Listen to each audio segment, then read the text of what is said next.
Every payday, the money shows up and within a couple of weeks, it's just gone. You're not buying anything wild, and you honestly can't point to where it all went. And you're just starting to wonder if you'll feel this way forever. Here's the part nobody tells you. This is almost never about how much you make or how disciplined you are. Your paycheck hits your account with no system, so it slips back out the same way, quietly in 100 small pieces. I'm Ashley, CFP and founder of the Fiscal Femme, and I've helped thousands of women stop living paycheck to paycheck without giving up the things that they love. By the end, you'll know exactly what to do the moment your paycheck lands, and I promise it's simpler than you think. Let's get into it. This first step is the most important one in the whole video. So if you take nothing else away, take this. The moment your paycheck lands, before you pay a single bill, pay yourself first. Set up an automatic transfer that pulls your savings and your goals out of checking the second the money hits. So it's gone before you can even think about spending it. Most of us do it backwards. We pay everyone else first and save whatever is left over. And then there's never anything left over to save because spending quietly expands to fill whatever is sitting in the account. It's why you can get a raise and a year later, nothing feels any different. So we flip it.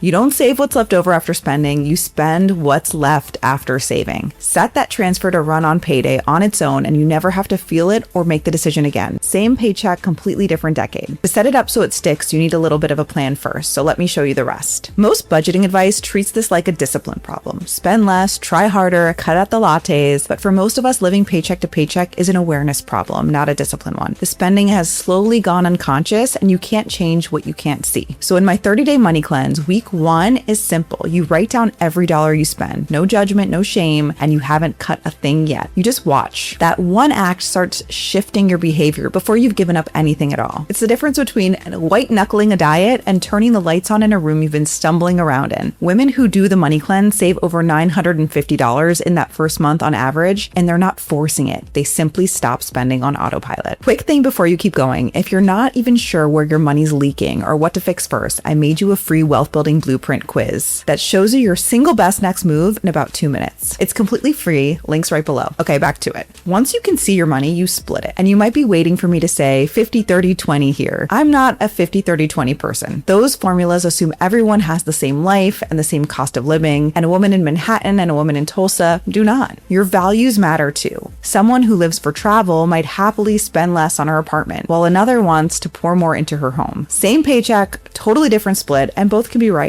So instead, I teach a happiness allocation. The order matters far more than the exact percentages. Your goals and savings come off the top automatically, the way we just talked about. Your true essentials, they get covered next, and then whatever is left is genuinely yours to spend on what lights you up with zero guilt. The whole point is to build the split that fits your life, not to cram your life into someone else's pie chart. And this is about balance, not going cold turkey. I would never tell you to swear off Uber or every dinner out. We can be optimistic and realistic at the same time. You get a little better every week. You don't have to revamp everything overnight. Small, consistent steps are what lead to big results over time. So where should this money live? Think of it as a few buckets and each one has a job. Checking is your hub. It's the money moving in and out for bills and daily life, and you just keep enough in there to cover the month so it's not sitting around tempting you. Your emergency fund and short-term savings go in a high-yield savings account, separate from checking. I like it as a different bank than your checking, so it takes a bit to rate it. And right now, these accounts pay real interest versus the close to nothing interest rate your bank pays you. I've linked my favorite high-yield savings accounts below. Inside your savings, I like to keep separate buckets or sinking funds so every dollar has a job. One for a rainy day or emergency, then others for the things you know are coming, like travel, car maintenance, your medical deductible, kids' camps, or vet bills. Then your long-term money, the dollars you won't touch for years, goes into a brokerage account or a retirement account where it can grow. And the piece that makes all of it work is automating the flow. On payday, your money sorts itself into the right buckets before you can even open the app. Real quick, because this is exactly where a lot of people want a little hand holding. Inside the Money Club, we set all of this up together step by step with me as your CFP professional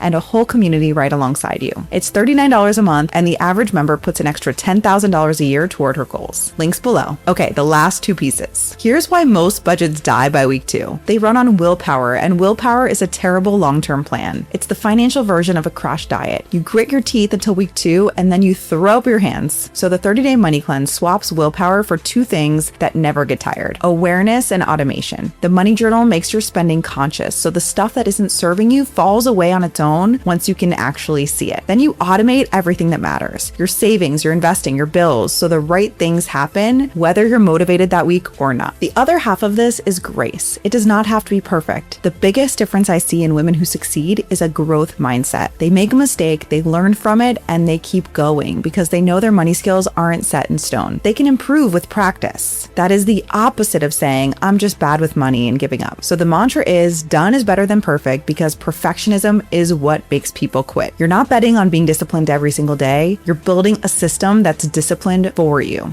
Last piece, the emergency fund. And I know the standard advice, 6 months of expenses, can feel so huge that it makes people quit before they even start. So shrink it. Begin with a starter fund of $1,000 to $2,000, just enough that a flat tire or vet bill doesn't turn into credit card debt. Automate a small transfer, even $25 a paycheck, so it builds quietly in the background while you keep living your life. Once that starter's there, you grow it towards a few months of expenses slowly, alongside everything else, not instead of it. A safety net should never feel like a punishment. You can fund your emergency account and still go to dinner. And this is where frugal joys come in. They're one of my favorite things. These are the free or almost free things you can enjoy all the time without adding to your spending. Sitting on a bench with a good book, a walk outside on your work break, curling up on the couch with a really good cup of coffee, cuddling a pup. The list is endless and it looks different for each and every one of us. This is a completely different feeling than restriction. Personal finance is a long game, so we have to prioritize living now while we reach our goals, or none of it lasts. So that's the whole system. Pay yourself first automatically, turn the lights on with a money journal, give every dollar a home, automate it so it never runs on willpower, and build your safety net without putting your life on hold. Do that and your paycheck stops running you